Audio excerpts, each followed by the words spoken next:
ஒரு காட்டில் கொடிய சிங்கம் ஒன்று இருந்தது. பசி இல்லாவிட்டாலும் விலங்குகளை வேட்டையாடும் இரக்கமற்ற சிங்கம் அது. அந்த சிங்கத்தை கண்டாலே காட்டில் உள்ள எல்லா விலங்குகளும் அஞ்சி ஓடிவிடும்.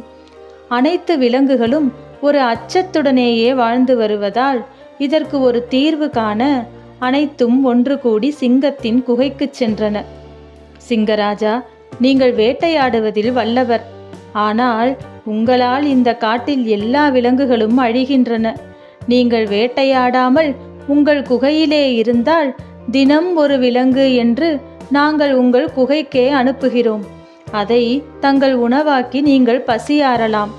இப்படி செய்தால் மற்ற விலங்குகள் உயிர் பிழைக்கும் என்று சிங்கத்திடம் முறையிட்டன. தினமும் இரை தன் குகைக்கே வந்தால் வேலை மிச்சம் என்று சிங்கமும் மகிழ்ந்து அதற்கு சம்மதித்தது. இந்த உடன்பாட்டிற்கு நான் சம்மதிக்கிறேன். ஆனால் தினமும் ஒரு விலங்கு என் குகைக்கு வர வேண்டும். ஒரு நாள் தவறினாலும் நான் உங்கள் அனைவரையும் கொன்று விடுவேன் என்றது. அன்றிலிருந்து ஒவ்வொரு நாளும் ஒவ்வொரு விலங்கு சிங்கத்தின் குகைக்கு அனுப்பி வைக்கப்பட்டது. சிங்கம் குகைக்கு வரும் விலங்கை மட்டும் தின்றுவிடும். மற்ற விலங்குகள் எல்லாம் நிம்மதியாக காட்டை சுற்றி வந்தன. இப்படி பல நாட்கள் செல்ல ஒரு நாள் ஒரு சிறு முயல் தேர்ந்தெடுக்கப்பட்டது. முயலுக்கு இறப்பதற்கு விருப்பமில்லை. சிங்கத்தை எதிர்த்து போரிட தன்னால் முடியாது என்பதை உணர்ந்த அந்த புத்திசாலி முயல் ஒரு திட்டம் தீட்டியது. சிங்கத்தின் குகைக்கு வேண்டுமென்றே தாமதமாக சென்றது. கடும் பசியிலிருந்த சிங்கம் மிகவும் கோபமடைந்தது. சினம் கொண்ட சிங்கம், ஏ முயலே, உனக்கு என்ன துணிச்சல்? ஏன் இவ்வளவு தாமதமாக வந்தாய்? நீ மிகவும் சிறியதாகவும் இருக்கிறாய். உன்னை தின்றால் எனக்கு எப்படி பசி தீரும்? நான் உனக்காக காலையிலிருந்து காத்து கிடக்கிறேன் என்றது. அதற்கு முயல் பணிவுடன், சிங்கராஜா, தாமதமாக வந்ததற்கு நான் காரணமில்லை. என் ஒருவனால் உங்கள் பசியை தீர்க்க முடியாது என்று எனக்கும் முயல் கூட்டத்திற்கும் நன்றாக தெரியும். அதனால்தான் என்னோடு வேறு 4 முயல்களும் வந்தன. ஆனால் வரும் வழியில் வேறொரு சிங்கம் இருந்தது.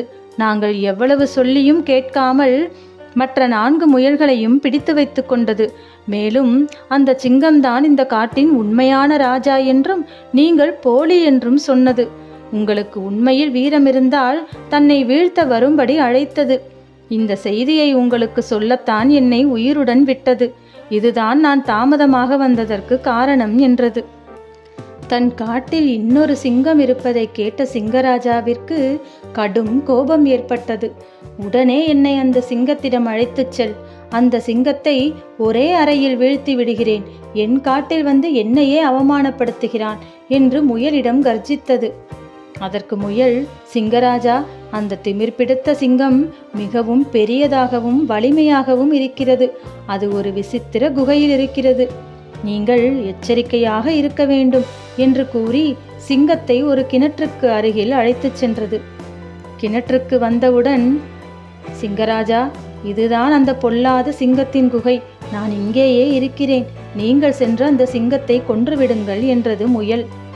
சிங்கமும் கிணற்றை எட்டி பார்த்தது. கிணற்று நீரில் தெரியும் தன் பிம்பத்தை பார்த்து உள்ளே ஒரு சிங்கம் இருப்பதாக நினைத்தது. முயல் சொன்னது உண்மைதான் என்றும் தன் காட்டுக்குள் வேறொரு சிங்கம் நுழைந்து விட்டதென்றும் நம்பியது அந்த முட்டாள் சிங்கம்.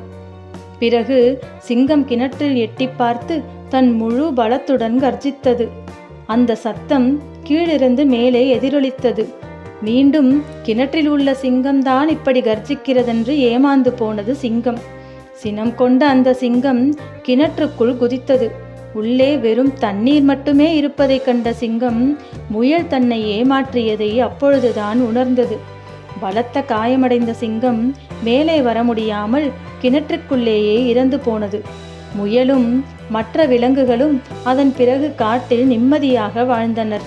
முயல் அந்த காட்டிற்கே செல்லமான விலங்கானது.